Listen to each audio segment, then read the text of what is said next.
Hello. बिस्मिल्लाहिर्रहमानिर्रहीम। दोस्तों, आज मैं एक बुक का रिव्यू पेश करूँगा। बुक का नाम है सी यू एट द टॉप। ये बुक का टाइटल है और ये लिखी है ज़िग ज़िगलर ने। ये बेसिकली अमेरिकन एक मोटिवेशनल स्पीकर था जो कि 2010 के अंदर फौत हो चुके हैं।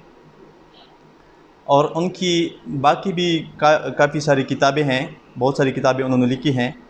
और जो बेस्ट सेलर बुक्स हैं उनकी, वो है एक success in the self image और दूसरी एक किताब है how to be a winner. अच्छा, ये जो किताब लिखी है इन्होंने, जो इस वक्त मैं जिसकी समरी पेश करूँगा, वो है सी यू एट द टॉप। मैं चंद नुकात की शक्ल में मुख्तसर पेश करूँगा, पूरी किताब तो हमने नहीं पढ़नी। उनमें से वो जो पॉइंट्स उन्होंने मेंशन किए हैं आगे जाने के लिए, यानी वो कहता है कि आप कैसे टॉप पे पहुँचेंगे। तो उनमें से पहला पॉइंट जो है वो कहता है पॉजिटिव सेल्फ इमेज। अच्छा, ये हमारी आगे जाने में ये एक बड़ी रुकावट होती है कि हम आगे क्यों नहीं जाते। उसकी एक बहुत बड़ी वजह ये होती है कि हम अपने मुताल्लिक जो इमेज बनाते हैं वो नेगेटिव बना लेते हैं। और वो क्यों बना लेते हैं, उसकी कई सारी वजूहात होती हैं। एक बड़ी वजह जो आम तौर पे होती है वो ये होती है कि बचपन के अंदर जब आपको घर के अंदर डांटा जाता है, या टीचर्स आपको डांटते हैं स्कूलों के अंदर, या मुआशरे के अंदर बाकी लोग आपको डांटते हैं, तो उससे आप अपने मुताल्लिक एक बैड इमेज बनता है।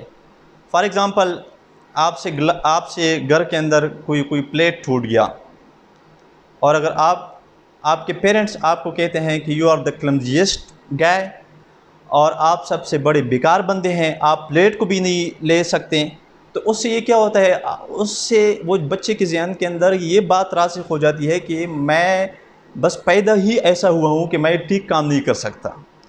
जब आपसे ये कहा जाता है तो वो चीज़ आपके ज़हन के अंदर पुख्ता हो जाती है, और जब आगे जाके आप बड़े हो जाते हैं तब भी बहुत सारी चीज़ों के अंदर आप उसी तरह सोचते हैं। आपने मुताल्लिक जो आप इमेज क्रिएट करते हैं वो इमेज बहुत नेगेटिव होता है। तो ये एक चीज़ करनी है कि अपने उस इमेज को बहाल करना है, पॉजिटिव इमेज। अपने मुताल्लिक आप ठीक सोचें, आप कहें कि मैं ये काम कर सकता हूँ। अच्छा, दूसरा ये होता है कि हेल्थी रिलेशनशिप, ये आतर कहता है अपनी बुक के अंदर कि जब आपकी रिलेशनशिप ठीक होंगे अपने घर के अंदर अपने दोस्तों के साथ, तो उससे बड़ा फ़ायदा आपको ये होगा कि आप बाकी सारे काम ठीक तरीके से कर सकते हैं। अब ये पता नहीं इंसान की साइकी है या क्या वजह है कि हमारे मुआशरे के अंदर लोग अजनबियों के साथ तो बड़े सलीके से पेश आते हैं, बड़े प्यार और बड़े रिस्पेक्टफुल तरीके से, लेकिन जब वो घर के अंदर दाखिल होते हैं तो उनको गुस्सा चढ़ जाता है, वो छोटी छोटी बातों पे लड़ाई करता है।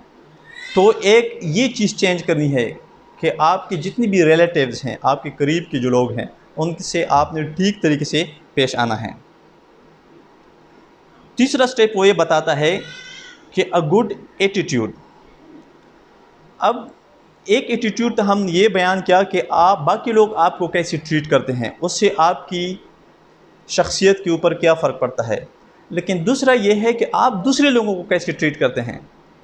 अच्छा, इस सिलसिले में एक बड़ी अच्छी स्टडी हुई है कि अगर आपको कोई ठीक तरीके से ट्रीट करे और आप भी किसी को ठीक तरीके से ट्रीट करें, तो उससे आपकी प्रोडक्टिविटी पे क्या असर पड़ता है। ये एक डॉक्टर है जिनका नाम है डॉक्टर रॉबर्ट रॉसन, हार्वर्ड यूनिवर्सिटी के एक प्रोफेसर हैं। उन्होंने स्टडी की है।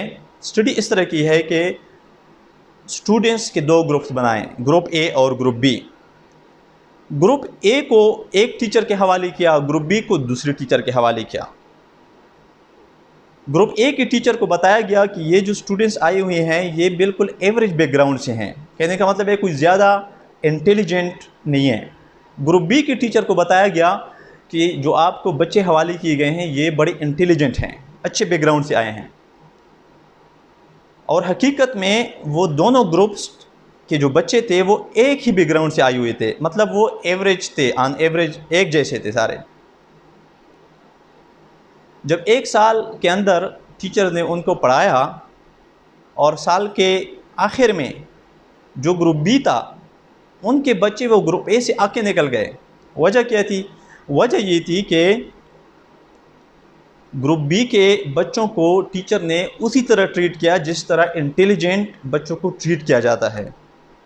ग्रुप ए के बच्चों को उसी तरह ट्रीट किया गया जिस तरह एवरेज बच्चों को ट्रीट किया जाता है। तो ट्रीट करने से, मुख्तलिफ़ ट्रीटमेंट से बच्चों के ऊपर मुख्तलिफ़ असरात मुरतब हुए। अच्छा, फिर चौथी बात यह है कि आपने स्पेसिफ़िक गोल सेट करने हैं। अमूमन हम गोल सेट कर लेते हैं लेकिन वो स्पेसिफ़िक नहीं होते। फॉर एग्ज़ाम्पल वो लिखता है कि अगर आप एक गोल सेट करते हैं कि मैंने इस साल लेट्स से अपना वज़न कम करना है। अब अगर आप सिर्फ ये कह देते हैं तो ये एक वेग किस्म की स्टेटमेंट होगी और वेग किस्म का गोल होगा। इसकी बजाय अगर आप ये कहें कि मैंने इतना वज़न कम करना है, इतनी केजी। फॉर एग्ज़ाम्पल आतर कहता है कि उन्होंने ये गोल सेट किया कि मैं अपने वज़न को कम करूँगा 91 केजी से, 91 केजी से मैं उसको 71 केजी पे इन्हीं लाऊँगा, 20 केजी मैं कम करूँगा। तो ये क्वान्टिफाइबल गोल्स है, यानी जो कि क्लियर है कि कितने केजी मैंने कम करना है। अच्छा, फिर गोल्स के अंदर ये ज़रूरी है कि वो मेजरेबल हो, इन डेली बेस पे मेजरेबल हो। लेट्स से वो कहते हैं कि मैंने रनिंग स्टार्ट की पहले, तो रनिंग में मैंने 1 माइल से स्टार्ट किया और रोज़ाना 1 माइल के अंदर मैं 0.1 माइल ऐड करता था, हत्ता कि आखिर में वो 1 माइल से 5 माइल्स पे पहुंच गया। तो डेली बेस पे वो अपने वज़न को भी चेक करता था। जब कमी होती थी तो वो मज़ीद मोटिवेशन बनती थी। तो गोल्स के हवाले से ये चीज़ बड़ी ज़रूरी है कि वो क्वान्टिफाइबल हो, क्लियर हो कि कितना वज़न कम करना है और डेली बेस पे आप उसको मेजर कर सकें। अच्छा, पांचवी चीज़ वो लिखता है कि अ परसिस्टेंट वर्क एथिक। जब आप काम करें तो बहुत रेगुलर करें और हार्ड वर्क करें। ज़ाहिर है हार्ड वर्क के बगैर तो कोई चीज़ अचीवेबल नहीं है।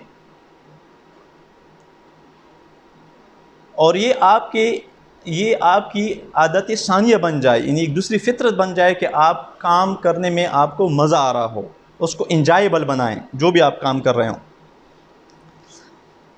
छठी बात वो लिखता है कि बर्निंग डिज़ायर हो और इंटेलिजेंट इग्नोरेंस हो। बर्निंग डिज़ायर मतलब बिल्कुल ऐसी ख्वाहिश जो कि आपको मजबूर करे काम करने पे, क्योंकि मोटिवेशन तो आपको चाहिए। अब अगर मोटिवेशन नहीं है तो आप तो काम नहीं कर सकते।